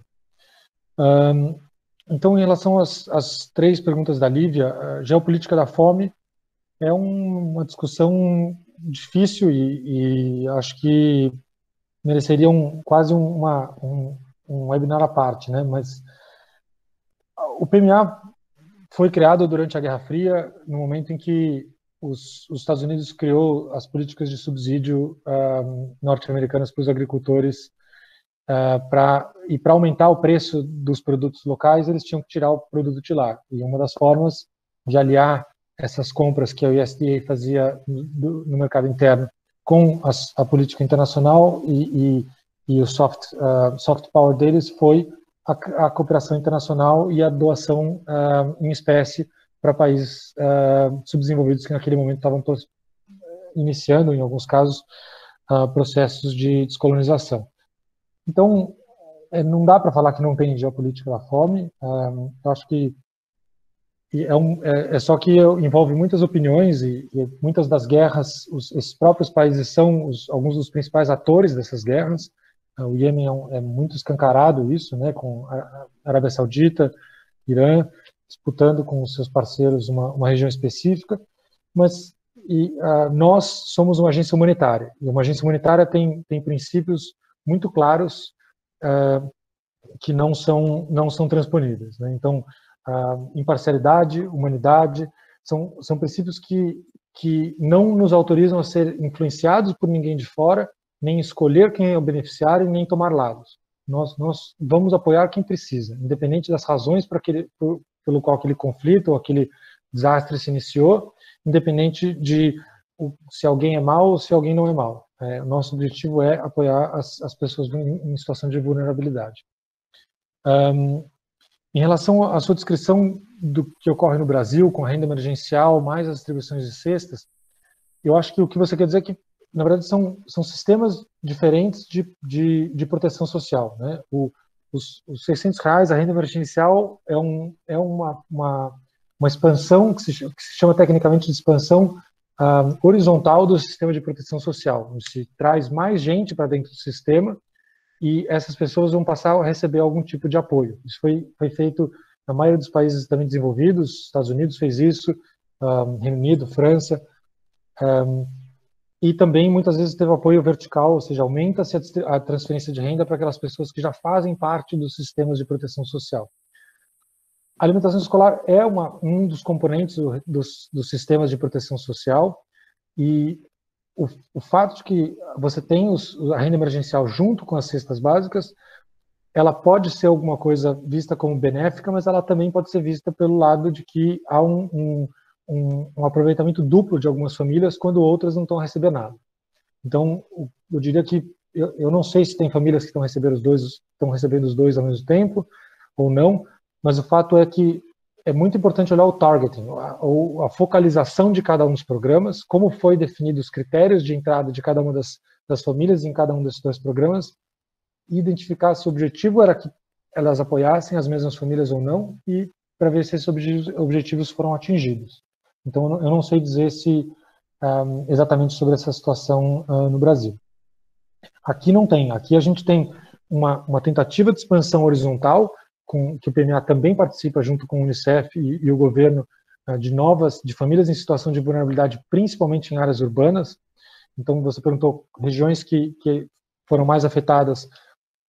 Em todo o mundo, as áreas urbanas foram as mais afetadas, porque são as áreas que têm um percentual muito grande de trabalho informal, que rapidamente sofre o impacto das restrições de distanciamento social. E os empregos formais vão caindo um pouco mais lentamente, mas esse impacto ele é muito mais forte, né? Nos vendedores de rua, ambulantes, catadores, todo mundo nas áreas urbanas em países mais pobres é afetado muito rapidamente. Ainda não tiveram assessments ou estudos muito claros de impacto de segurança alimentar.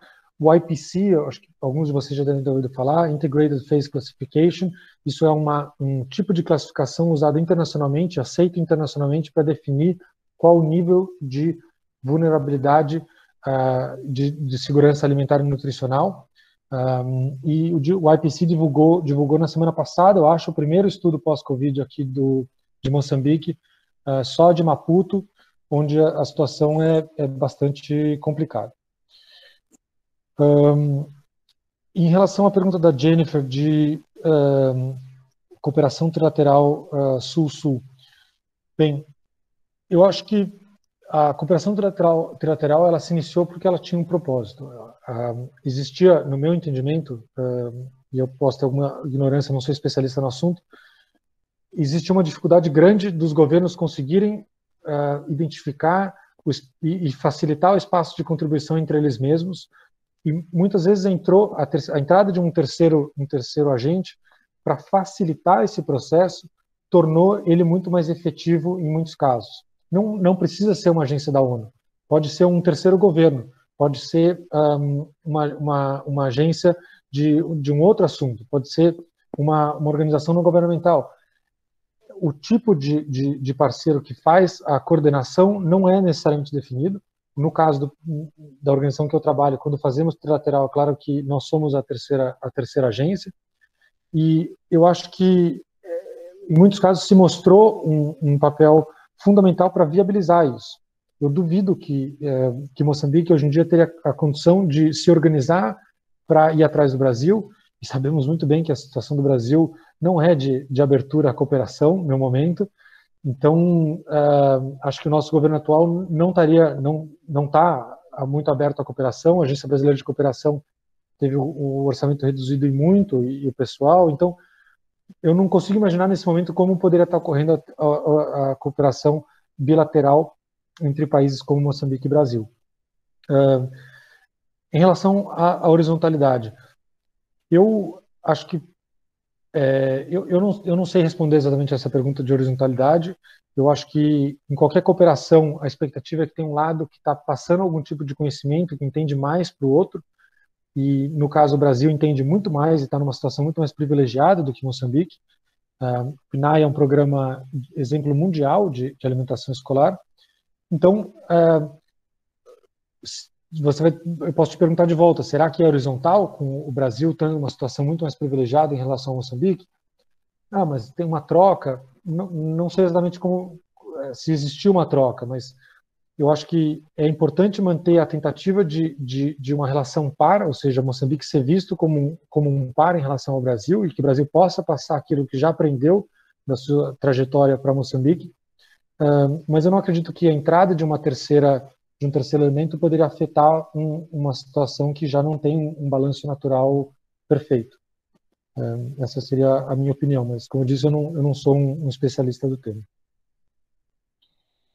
Obrigado, Pedro. A gente vai entrar agora no quarto bloco e depois eu tenho mais 3 perguntas por escrito. Eu estou na dúvida se eu acho que eu vou primeiro fazer o quarto bloco e aí a gente deixa essas outras 3 por escrito para um último bloco. Não queria também avançar muito no tempo, já quero agradecer o Pedro, porque eu acho que lá está batendo 9 horas daqui a pouco. Não queria atrasar muito a janta dele, né? Mas, bom, então vamos para o quarto bloco. É a Tassiana, o João e a Iracema que estão inscritos. Por favor, Tassiana. Oi, boa tarde. Muito obrigada, Pedro. Achei muito bacana mesmo tudo que você falou.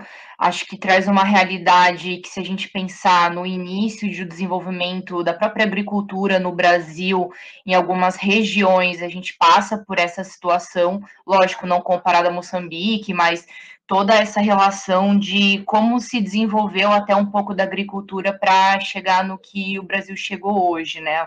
Isso há muito tempo atrás. Eu sou engenheira agrônoma, eu trabalho no sul do país, com nutrição de plantas. Então, vindo um pouco na linha do que o Almir até mesmo perguntou, até algumas coisas que eu ia perguntar, você acabou já respondendo com a pergunta do Almir, mas eu queria entender um pouco mais sobre realmente essa capacitação dos agricultores rurais, né, dos agricultores pequenos mesmo, da agricultura familiar lá, se tem algum projeto específico para a capacitação deles e a conscientização rural, porque eu acho que isso vai mudar muito de como a gente poderia fazer a distribuição de alimentos, né? Não só em toda a questão do armazenamento, mas eles entendendo a eficiência, como produzir um alimento com mais eficiência. E vindo nessa linha, e a gente pensando nos subsídios que muitos países oferecem até hoje para a agricultura, independente se é o rural, pequena ou grande em escala, alguns países oferecem esse subsídio.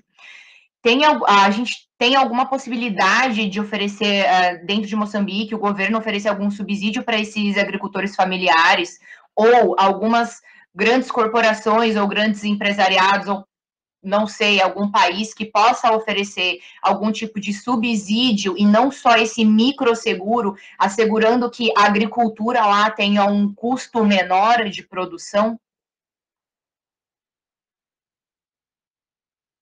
Obrigado, Tassiana. Agora, passo a palavra para o João. Boa tarde, estão me ouvindo? Sim. Primeiramente, gostaria de parabenizar ao Centro de Pesquisas pela iniciativa, por esse debate incrível, ao Pedro pela linda palestra, pelas falas, ao José também, que é um excelente pesquisador, uma das minhas grandes referências no estudo da fome.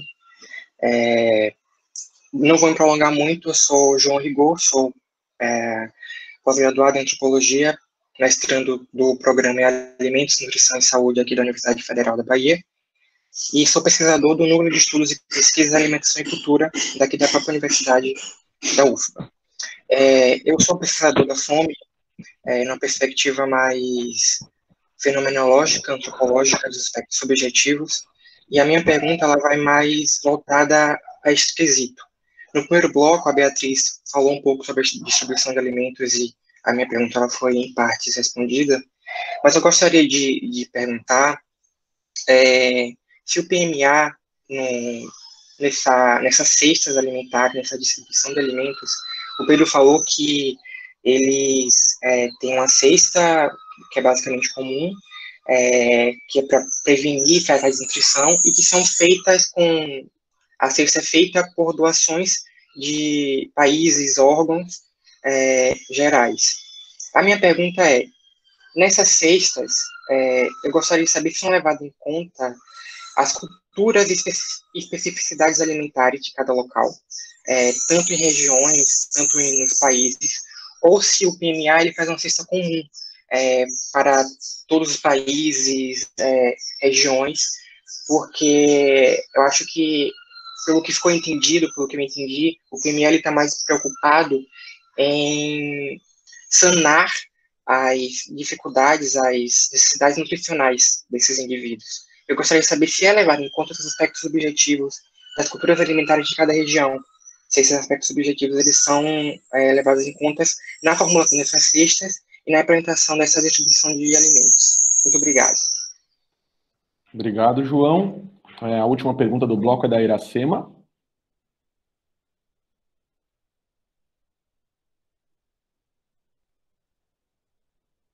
A Iracema.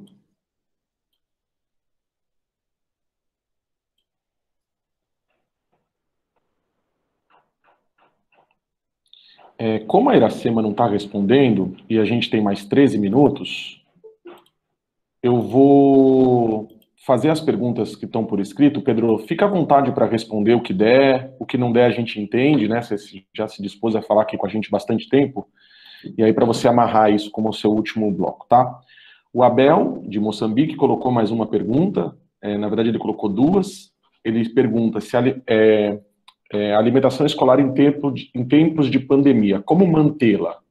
Após a eclosão do novo coronavírus em Moçambique, entrou o estado de emergência e o lanche escolar foi suspenso em todas as escolas. E a segunda questão, atualmente o que está sendo feito com relação à alimentação escolar e como será gerenciada caso as aulas ainda retomem neste ano de 2020, tendo em conta a situação real moçambicana. A Jéssica Leite faz a seguinte questão, né? Na verdade, ela faz uma colocação. O PMA atende a uma necessidade imediata, que é o acesso ao alimento. No curto prazo, essa necessidade é atendida. Mas a minha dúvida é com relação às ações de longo prazo. Se existem projetos para garantir que essas famílias saiam da condição de vulnerabilidade e não voltem a depender de programas como o citado anteriormente. E a terceira questão da Elizabeth, da UFRJ, uma questão mais direta, se o PMA já atuou diretamente em território brasileiro. Não sei se a Iracema está ouvindo a gente, se ela... eu acho que está. Sim, boa. Agora sim. Por favor, Iracema, faça a sua pergunta. Boa tarde a todos. Sou professora Iracema Veloso, da Universidade Federal da Bahia, da Escola de Nutrição, e queria cumprimentar, Zé Raimundo, você por essa atividade, o Pedro, parabenizar pelas contribuições, pela palestra, cumprimentar o Daniel também, o professor Almir, também meu companheiro desses projetos, que não vejo há algum tempo, estamos distantes nesse momento. Bem, eu entendo bastante, acompanhei atentamente a fala de Pedro, né? E queria, Pedro, compartilhar um pouco com você também a nossa experiência, né, da implantação de um programa de alimentação escolar em São Tomé e Príncipe. Né? E é uma experiência bastante similar a esta que você está vivendo. Nós ficamos lá, o Brasil ficou por volta de 5 anos, nós ficamos, né, que era o FNDE, a ABC, a Associação Brasileira de Cooperação, do Ministério das Relações Exteriores, o FNDE, e a Universidade Federal da Bahia como executora desse projeto. Claro que nós tínhamos parceria com, né, o Programa Mundial de Alimentos, né, o qual acompanhei bastante, inclusive a doação dos alimentos, o armazenamento lá em São Tomé, a gente tinha uma estrutura muito boa para fazer esse armazenamento, então tudo, a distribuição, tudo funcionava de fato, muito bem, mas quando nós estávamos para sair, durante toda a nossa época, nós tínhamos uma grande preocupação, porque à medida que o país, um comentário que saiu há pouco agora que você fez, né, Raimundo?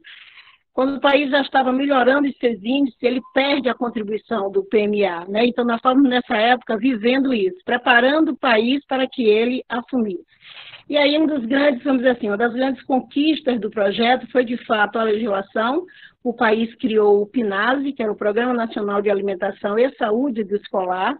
Né? Claro que a quantidade de recursos jamais seria igual ao do Brasil, mas nós tínhamos, pelo menos inicialmente, um recurso do governo assegurado para que o programa não se iniciasse, ainda que continuasse com todas essas parcerias, mas dizer que as hortas escolares elas eram fundamentais para que os alunos pudessem ter a sua refeição todos os dias.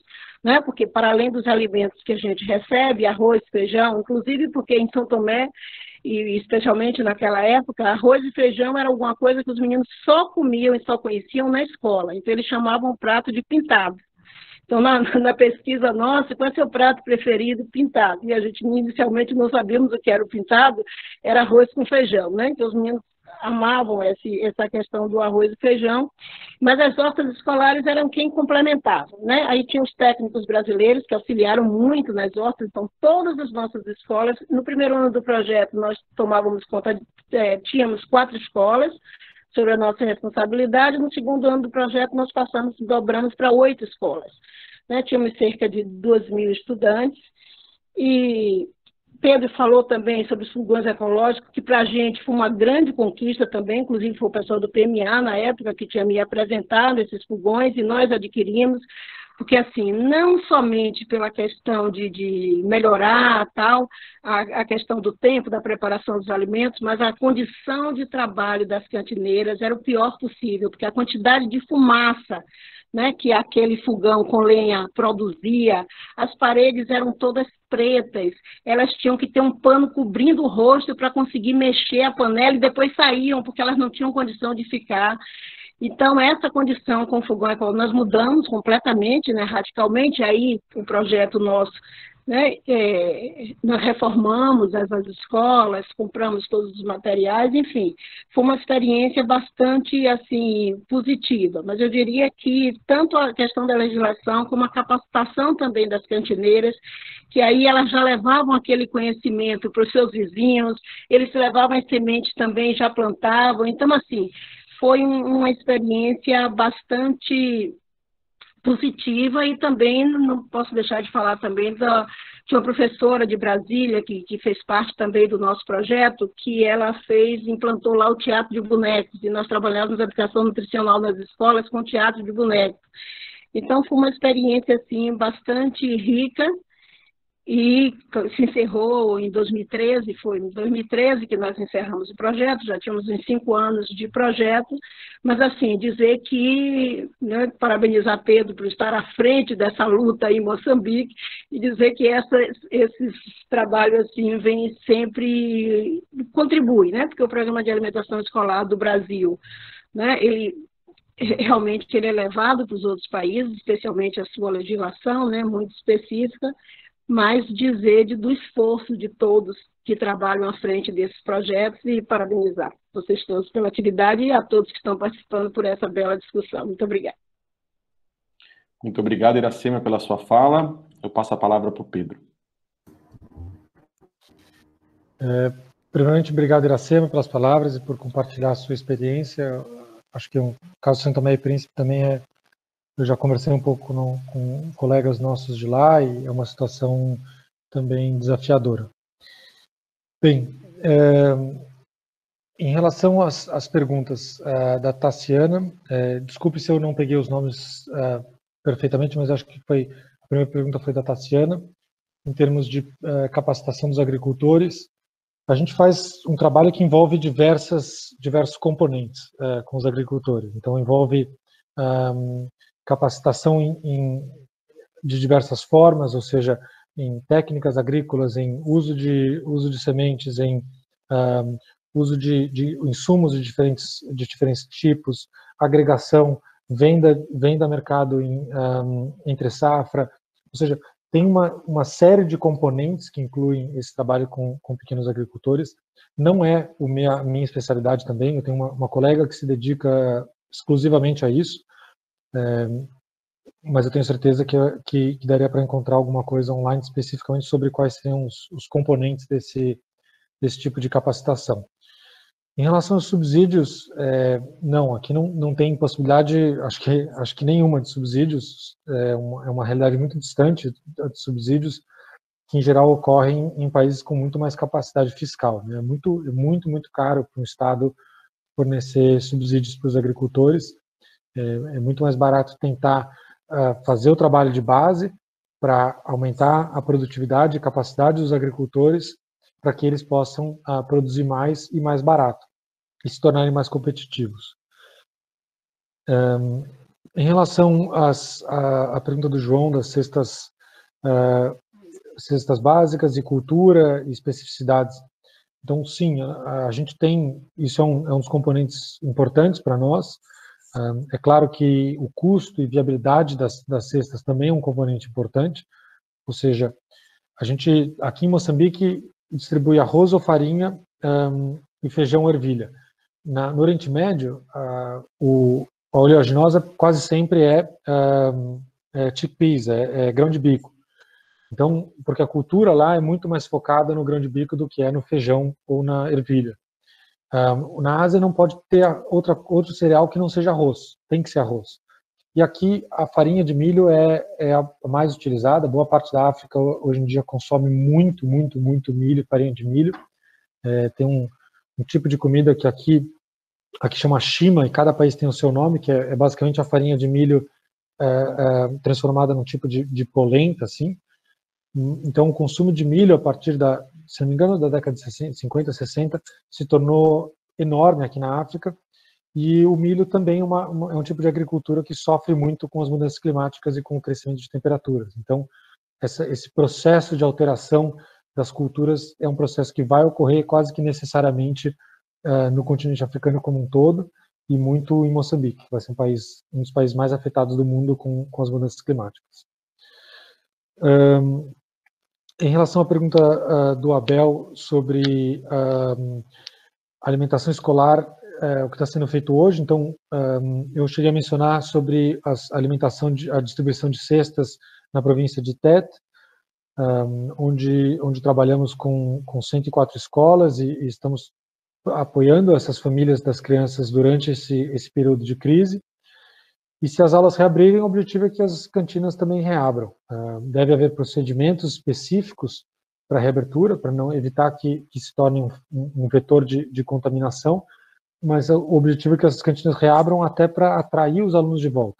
Então, durante o período de fechamento de escolas, a expectativa é que o número de desistências cresça muito em todo o mundo. A Unesco publicou na semana passada, retrasado, um estudo dizendo que não sei quantos milhões de crianças nunca mais vão voltar à escola, principalmente meninas, e a atração da alimentação escolar é muito grande.